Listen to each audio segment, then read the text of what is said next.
We're live.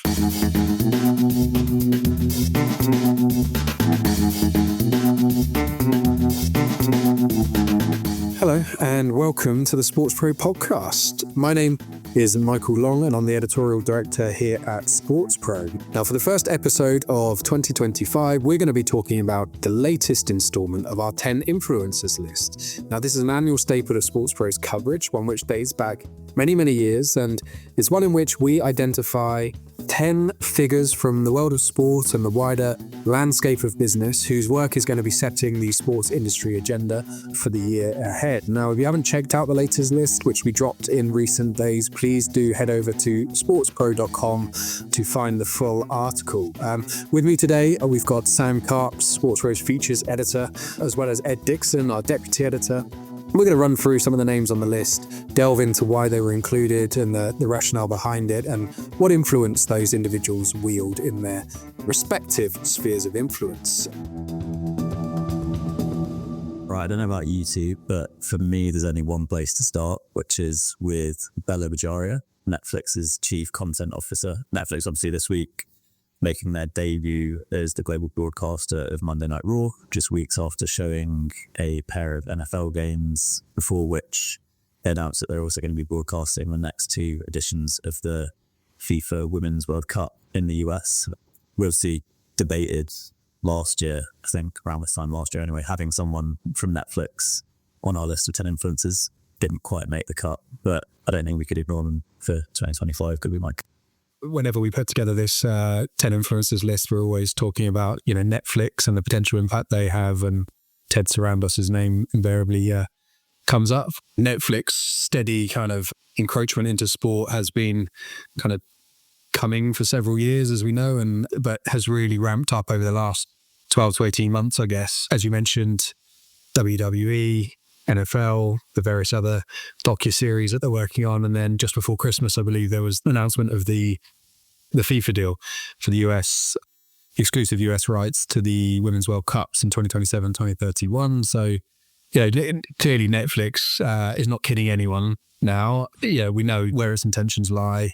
I found that FIFA deal quite interesting, and that it's two editions of a very prominent tournament, but they're some way off. 2031 is some way off. So clearly they're going to be filling the next 6 years with some additional sports content, I imagine, building up to that particular tournament. But talking about Bella specifically, I think she strikes me as one of those kind of backroom operators whose influence, even if you don't know her name and who she is, because largely other, C-suite level executives at Netflix take the limelight, her influence as that kind of backroom operator is actually felt far and wide, and she's credited by Netflix itself as spearheading the push into live sports and other areas. She oversees all of, I think, Netflix's original content from around the world, and hugely popular series and things. So clearly a huge role to play. And for me, she's also this kind of powerhouse in the sphere of business as well. She's on the board of the Coca-Cola company. She's, got numerous kind of accolades to her name. Let's not sugarcoat it. We're not the only title to recognize her in any shape or form for her kind of business acumen. I think Variety, Time, The Hollywood Reporter have all named her on various lists over the years, in recent years. What are your thoughts, Ed Dixon? Well, Michael Long, yes, as you say, she wields a lot of influence, and Netflix's influence in sport is, by the looks of it, only going to get greater. I mean, they've opened the door for more investments in sports rights, but they have said they'll be opportunistic.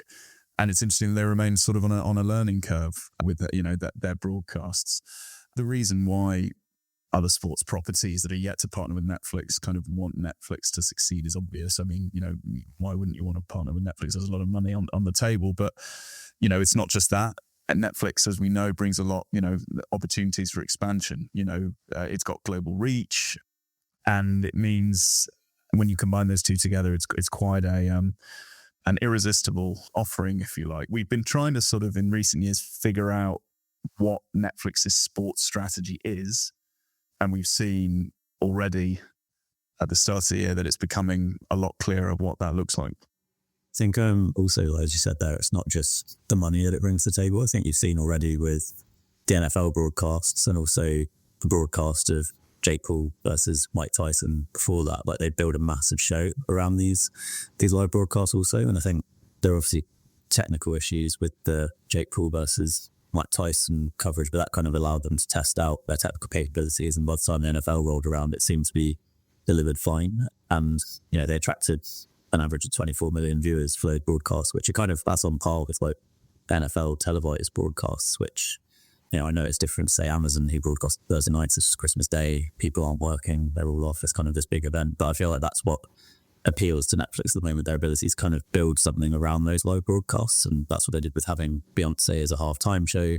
For example, you'd imagine, you spoke about the Women's World Cup there, might be able to build something around that because that is an event, that is a big moment that brings people together in the calendar. So it kind of feels like that's what they're going to be going after. And that's also what's kind of going to make them even more attractive to other sports properties, right? That they do have this ability to build huge audiences and like build up excitement, build momentum, and build that kind of sanctification. And just kind of going back to what you were saying about Bella Bajaria specifically, like I think for a long time it's been quite hard to put a face to Netflix's push into live sport. Obviously, as you say, Sarandos has been kind of the person historically that has been linked with that because he is the CEO and because he's been the one speaking publicly about it. But when he has been speaking publicly about it, he's always been playing down their interest. It's probably no coincidence that their push into live sport came just about a year after Bajaria was appointed as Chief Content Officer in 2023. She'd been at the company a bit longer than that, but that was kind of, it was about a year after that appointment that they started moving into it. So she kind of feels like the person spearheading that, alongside Brandon Reig as well, Vice President of Non-Fiction Series and Sports. He's been quoted a little bit more recently as well. So after a while of kind of like wondering, he was leading that push. It feels like Netflix, in the same way that like Amazon and Apple did, right? They're sort of building out that sports team now that's going to go out and deliver on the coverage of these rights that they're acquiring.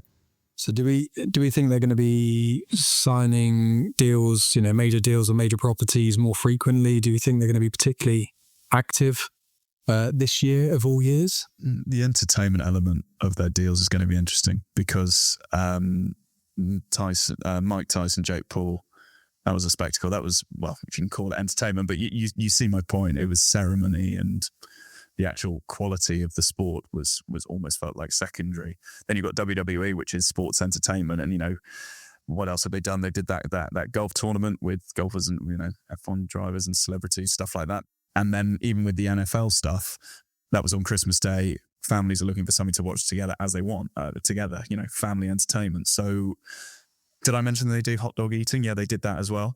So my point is, it seems to me there is that entertainment angle with all the sports rights that they are going after. And I think that's, for me, my prediction is that that's probably going to sort of inform their strategy going forward.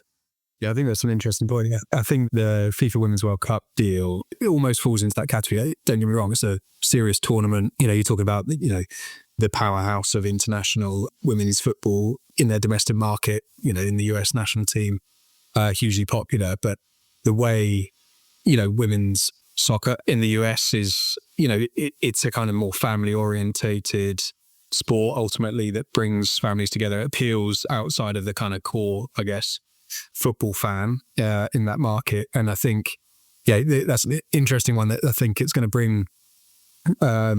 That's probably Netflix's play is to get the family together on the couch to watch this kind of stuff. But it does also feel like a bit of a different deal in that it is for, it's not one of these curious kind of concocted sport entertainment things that they've gone after. It's a genuine kind of proper tournament.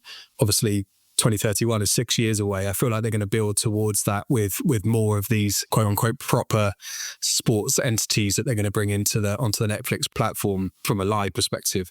So I think it's going to be certainly going to be interesting. How much they'll do this year of all years, I don't know, but it feels like that's the direction of travel for them. I think that's why it will be interesting to see what happens, if they actually do get involved in the UFC. There's this kind of been touted a few times over the past year. Mark Shapiro, who also features on the list of 10 influencers, will be involved in those rights negotiations. He obviously kind of bought Netflix, was involved in bringing Netflix to the table in doing that WWE deal. WWE is now part of TKO. So yeah, I think it'll be interesting because, as Ed says, it's kind of that they'll be going after that entertainment sport that kind of like doubles as entertainment as well. And kind of UFC fits that sort of personality-driven mold as well, I think. You know, WWE, obviously, there's personalities that come out of that, but UFC as well, kind of the hype around that feels like something, hype around the big fights anyway, and sort of the show around the show feels like something where Netflix would be able to add value as well. And, you know, it would fit quite nice. So I think obviously something like NFL guarantees those huge audiences, whereas I think something like the UFC and WWE, those are the ones where you can really tap into those personalities and kind of fits, I think, with the Netflix brand in that way. Where should we go next? Who else have we got on the list? You mentioned Mark Shapiro there. Sam, who else is on our list of 10 influencers this year? Where do you guys want to go next? I feel like we need a set of wheel to spin or something. Yeah, no. I'll spin an imaginary wheel, neither of you can see it, and it's just landed on Sebastian Coe, the World Athletics president. Not the most natural segue from Netflix to World Athletics, but there is an athletics documentary on Netflix these days, Sprint. So there you go, there's your segue. Obviously, one of the major things happening in the first quarter of 2025 will be the IOC election to find a replacement for President Thomas Bach. Seb Coe, obviously one of 7 candidates vying for that position.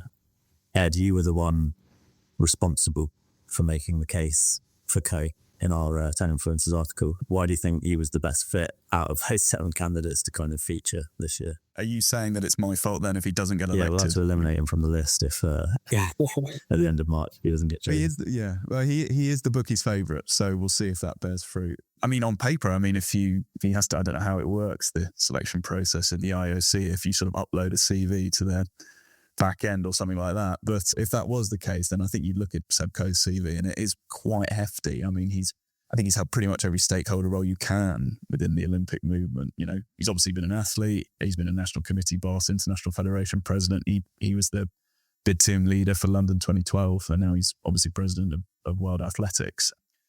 I think in terms of how he's trying to position himself to stand out, he doesn't want to be a continuity candidate. He wants to be sort of the bastion for change, if you like.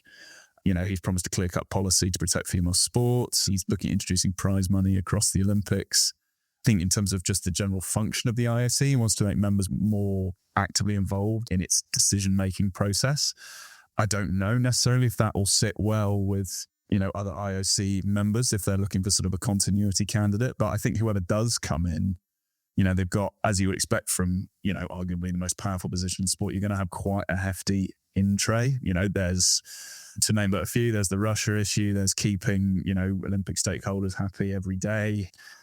He's got to somehow try and maintain the IOC's position as being politically neutral, which is increasingly difficult because the way the world is at the moment. They're also, I guess, thinking more broadly, there's concerns about the health of the Winter Olympics, not exactly sport for choice for bidders. And, you know, there are other markets where the IOC is sort of looking to make a bigger splash, like India, for example. So whether it's Coe or someone else, there's a lot coming their way.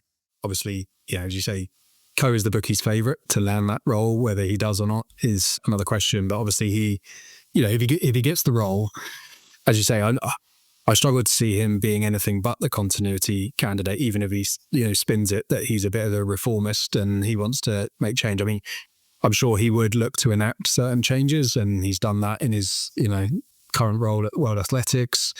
But I would question how much he would probably look to rock the boat too much. I think just given how long he's been part of the kind of Olympic firmament and, you know, operated in those circles, he is an experienced and consummate operator, very highly regarded, don't get me wrong, and certainly in the UK for all his work around London and his athletic achievements and just about everything else. But he knows how to navigate that whole, you know, political kind of landscape of sport.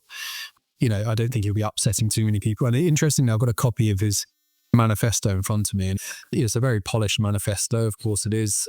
There's a lot in there around his policies and him, the person, and his suitability for the role.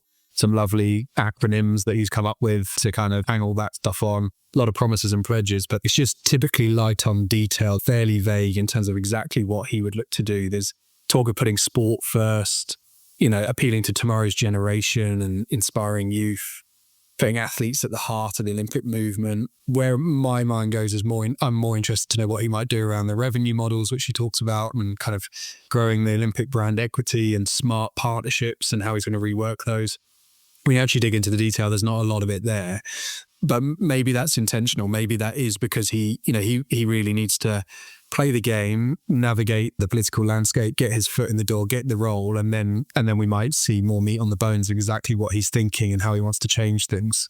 Whether that's prize money at the Olympics or whatever it may be, new and different types of partnerships. I think he speaks in his manifesto around switching up the Olympic, partnership model, revenue model, so that it's a bit, there's a lower cost to entry. It's not quite so expensive. It's not the preserve, these top partnerships that are the preserve of these major multinational corporations, and therefore being able to bring in other brands perhaps that appeal or resonate with those younger generations and things like that. So it'd be interesting to see, were he to get the role, whether he can implement some of that change. It's like the Olympic movement is just this absolute tanker, isn't it? It's very hard for one person, for sure, but for anyone really to enact real kind of meaningful change. I mean, you look at Thomas Bach, he was able to push through a lot of reforms, but I think he came in at probably quite a different time for the Olympic movement, which has kind of moved on in the 10 plus years that Thomas Bach has been there with his various agendas and things like that. But I question how much change he can implement, but I would definitely... I'll certainly be watching with interest and kind of back him to at least try and push some interesting changes through. I think he's definitely the one of the 7 candidates kind of doing the most. He's twerking a little bit. He's making the most noise around, so obviously the change he's going to make. He's generating the most publicity, and he is the biggest name on that list of candidates. But as you kind of alluded to there, Mike, it's kind of the Olympics have undergone quite a bit of change during Bach's tenure, and Paris 2024 was kind of the first edition where his agenda 2020+5 really properly came to life, partially because of the fact that a couple of games were held behind closed doors because of COVID. So I don't know whether the IOC or the IOC members would kind of feel as if the Olympics have already undergone quite a bit of change, and whether there is kind of an appetite for more, because it felt like with Paris, obviously there was, more exposure afforded to sponsors. There were kind of more allowances made for broadcast partners as well in terms of what they were able to do on different platforms and on different channels as well. And that really benefited the event and played out in the numbers and the reception of it. So I do wonder whether, all the noise that Co is making, that might actually backfire. It's also interesting, Ed mentioned at the very start of this, just kind of how an IOC election plays out. One of the things I did over Christmas, I went to see Conclave. I don't know if either of you have seen it, which is about kind of how a new pope gets elected, and every time it looks like someone's front runner to take over, a kind of secret emerges about them, which basically destroys their candidacy and that kind of thing. Just loads of backroom dealings and that kind of thing. And I don't know, for some reason, I was sat there, how sad I am, and I kind of my mind wandered a little bit to the IOC and their looming election. I wonder if it'll be a little bit of a similar thing where there's obviously alliances forming behind the scenes and that kind of thing. So yeah, we're talking about Co as if he gets in, and it'll just be interesting to see what happens in that sense, because it's kind of been spoken about already that prefers perhaps someone like Kirsty Coventry, for example, and I don't know if he sees that will continue potentially as an IOC member, I don't know, and just someone he can influence in the shadows a little bit and kind of continue to enact his agenda without officially being the president of the organisation. So it'll just be interesting to see how that plays out, I think. I'm now wondering if Sam's mind goes back to IOC elections in every possible scenario. Scary thought. Yeah, mate, every cinema I'm sat in. What would Thomas Bach do? Mine wanders to Lausanne. Well, my mind wandering to segues, and I'm trying to think how we segue from one of our tenor influencers to the next. And I think we can go from one tanker to another and talk about the new Nike boss, because when you talk about the ability for one individual to steer a ship in a different direction, a huge juggernaut of a ship. Obviously, Nike, a very different kind of business and a very different kind of operation, but huge in scale. And Elliot Hill coming in as president, chief executive towards the end of last year, he was pulled out of retirement to come and rescue Nike, the wounded giant, as the narrative is around it. It's kind of, there is this sense of schadenfreude around Nike. I think people seeing it struggle in a way that probably hasn't done in recent memory. It is the global leader in athletic footwear and apparel, but even that feels a bit reductive to describe Nike as that, because it is kind of so much more, and it's this kind of cultural icon with fingers in all different kinds of pies. But when you think about its influence in sport, it's huge, isn't it? It's got ongoing partnerships with many of the major leagues, big name athletes. When it jumps, the earth shakes, the sporting kind of ecosystem reacts to it. I don't know what you guys make of Elliot Hill as the kind of choice for the new Nike boss, but he certainly made our list. And I think he was one of the kind of nailed on, almost dead certs that we were keen to put in because of the fact that he's coming into the role at a very pivotal time in Nike's kind of history. There's a lot of support for him, both internally and externally, among past and present employees. When you look at the, reaction, the response around his appointment on social, there's a lot of confidence in him. But, when you think about where Nike is at, I had a look at its share price, incidentally. It's around $72 as we're talking, which is down 30% on the past year. It did spike, don't get me wrong, when pretty much from the moment he was announced. It was probably less his hiring and more the departure of John Donahoe, who was increasingly unpopular for how he was running the business and the direction it was taking. But the share price spiked and has since dropped to its lowest level for several years now, at around $72. That's enough of my kind of segue, but interested to hear your guys' thoughts on Elliot Hill. It did a piece recently around its Barcelona deal. It's done deals with the renewals with the NFL recently. It continues to sign up-and-coming athletes.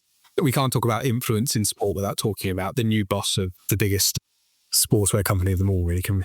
No, you're right. And another notable deal they did was get the kit deal for the German national team, taking over from Adidas after decades, which is very significant. But yeah, on Elliot Hill, he's a Nike lifer, isn't he? He spent, I think it's 32 years there, which I think is nearly as long as you've been at Sports Pro, Mike.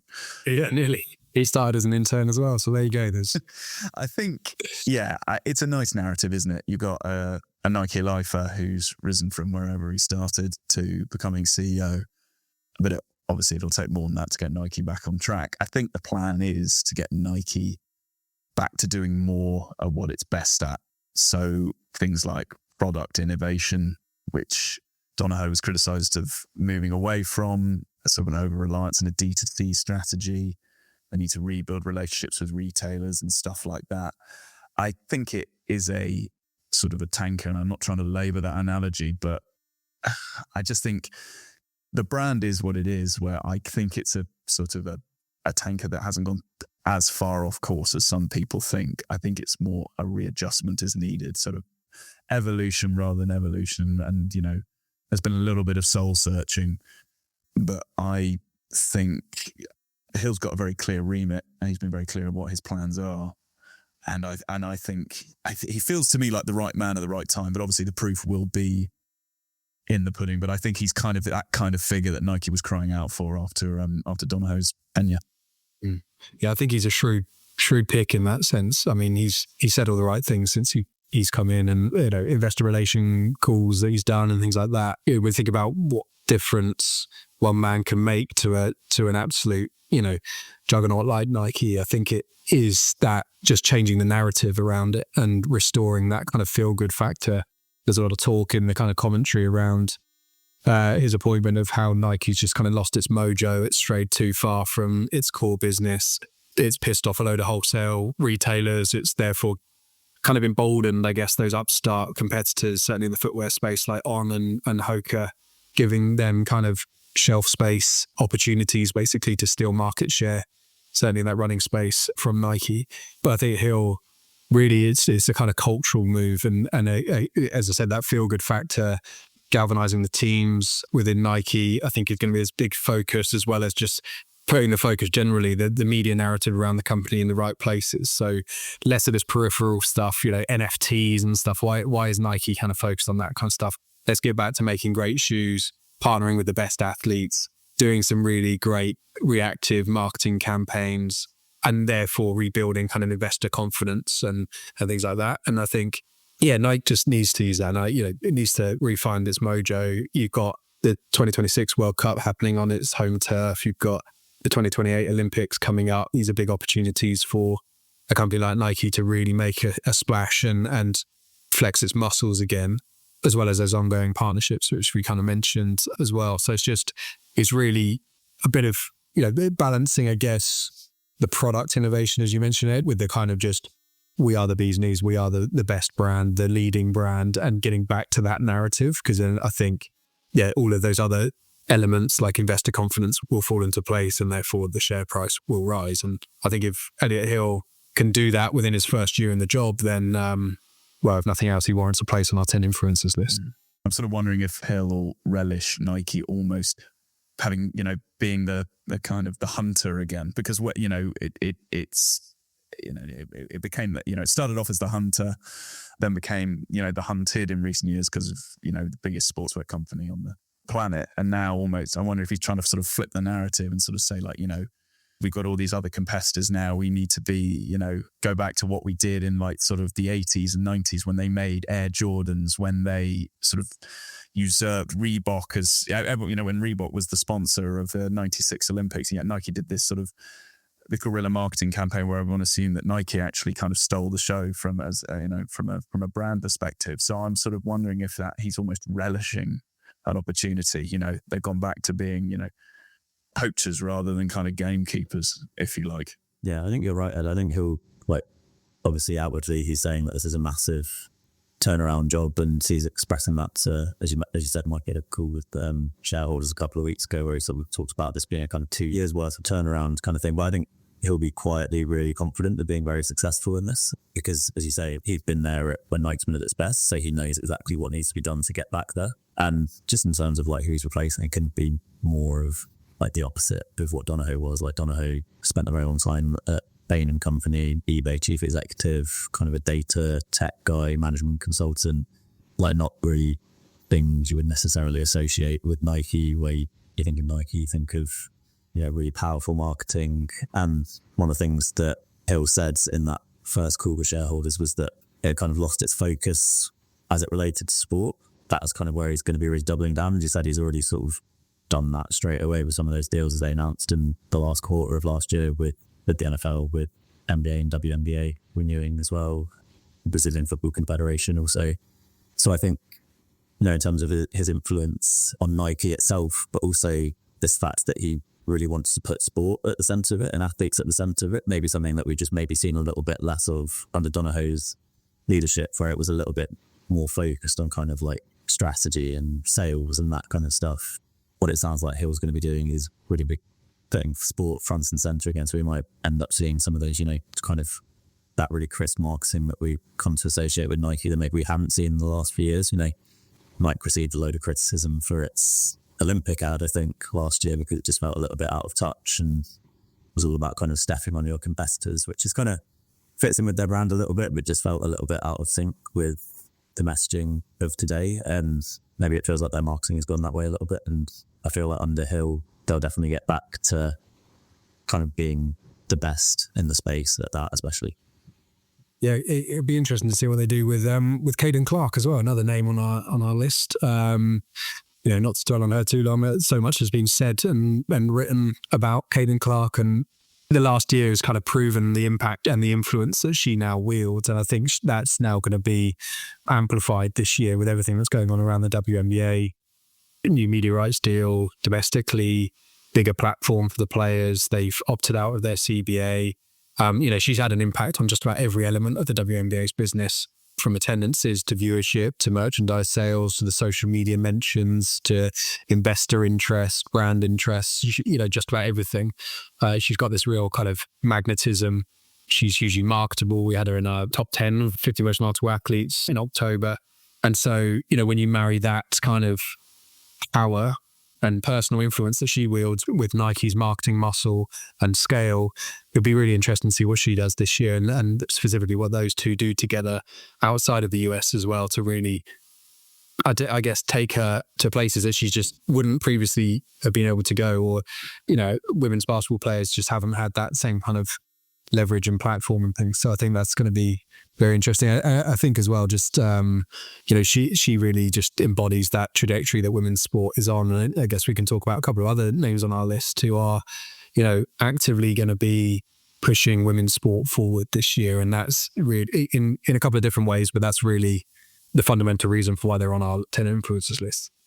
Yeah, just really quite quickly, you mentioned where Nike can take her, but also just in terms of where she can take Nike a little bit at this period in time, purely because we've really got a lot of mileage out of a Phil Cook quote from last year where he said that I really have the Tiger Woods of basketball, but she the kind of this generation's Woods for Nike, and that in that sense she's going to be kind of front and center of all that marketing that I just spoke about, and kind of the way that it feels like she speaks to a certain demographic in particular. That could be a demographic for Nike that could prove really valuable in the coming years. So I think, yeah, it's worth thinking about the influence that she's going to have, not only in women's basketball, also like for her brand partners as well, and the way we're talking about in this conversation in particular, and yeah, what she could do for Nike and their kind of their rebuilds. Yeah, as you said, my one other athlete who might feel a bit miffed not to have been included on this list is Elena Maher, who I think will be at the 2025 Women's Rugby World Cup in August and September, which is taking place in England. And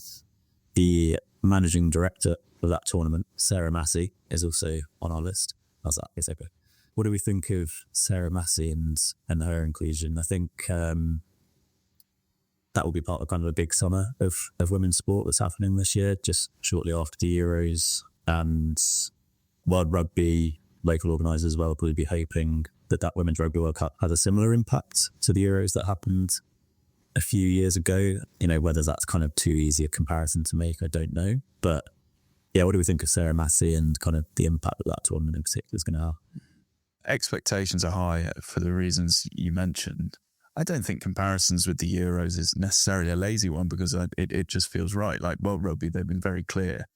They kind of believe the Women's Rugby World Cup this summer is this year rather, it's going to be a milestone for the global commercialization of the women's game. So I think what's interesting, comparisons between men's and women's equivalents of a certain sport can often feel counterproductive given the different trajectories they're on. But I think where women's rugby is interesting is because it feels like it's got a much better chance of closing that commercial gap to the men's game. And that sort of points to a number of maybe underlying issues in the men's game. Wages have been going up a lot and revenue hasn't kept up, for example. There are various sporting financial challenges there, player welfare, busy calendar, stuff like that. But what it does mean is, the women's game does feel like it's got a better chance of narrowing that gap in a much shorter space of time compared to, say, I don't know, football, for example, soccer, I should say. So, it almost adds an extra level of expectation on the tournament. And I think when I spoke to Sally Horrocks from World Rugby, the director of the women's game ahead of the last Women's Rugby World Cup, she sort of said that tournament kind of felt like the start of a new journey, given all the building blocks that have been put in place to kind of bring women's rugby forward. So, that edition's been and gone. And this latest edition of the tournament kind of feels like starting the next chapter on that journey. So, there's quite a lot of expectations there that fall on Sarah Massey.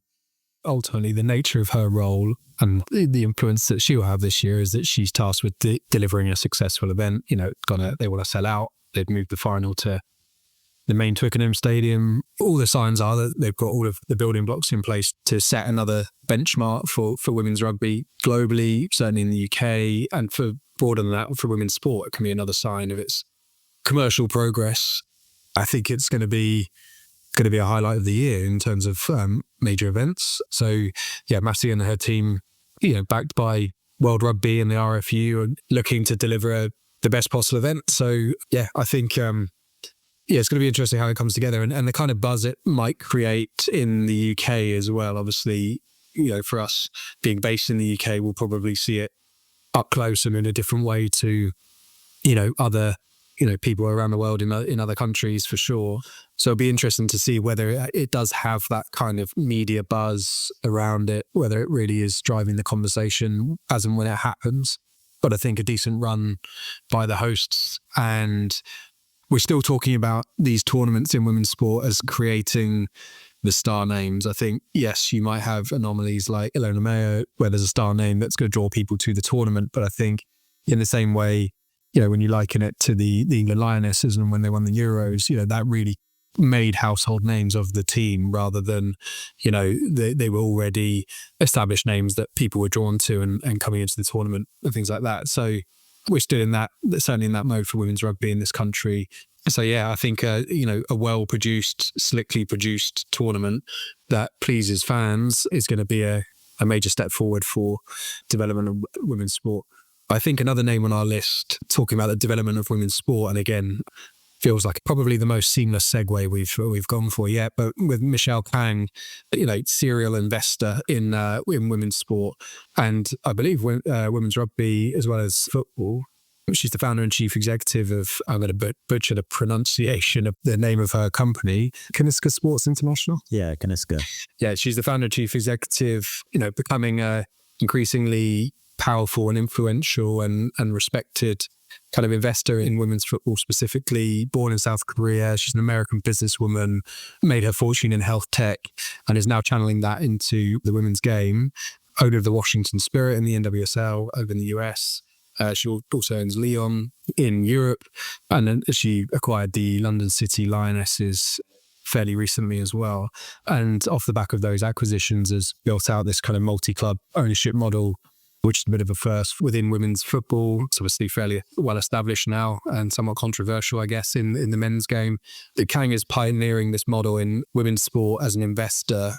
Clearly, she feels that these investments are not charitable endeavors. Yes, she's made kind of donations and more kind of philanthropic kind of investments in governing bodies in the US. But I think she sees an opportunity here. She's pushing for professionalization of just about everything, across the properties that her business owns, but across the board. When you think about high performance and training centers, and they've launched an innovation hub and things like that.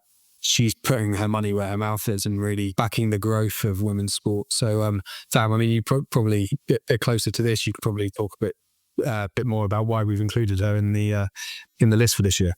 Yeah, to the word dry Alan asked me. But yeah, I think it's interesting there because I think you mentioned that she's investing at the very top elite level of women's sport, also quite all the way to the grassroots as well. I feel like that word philanthropy is quite interesting in relation to women's sport. In some ways, I feel like that kind of feeds the narrative that some people have about it, and that, at what point does this start delivering return on investment and that kind of thing. But I think she's recognised that she's one of the, I guess, few people really that has recognised so far that is needed to sort of help it get to that level that it's required to be before it does start making that return on investment. So I think her influence in terms of not just the investments she's making right now on teams like Lyon, Washington Spirit, London City Lionesses, as you mentioned, I think the investments that she's making right now is really going to have an influence on, other investors seeing women's sport and women's football as a viable opportunity, because, she's making a success out of these things if she's,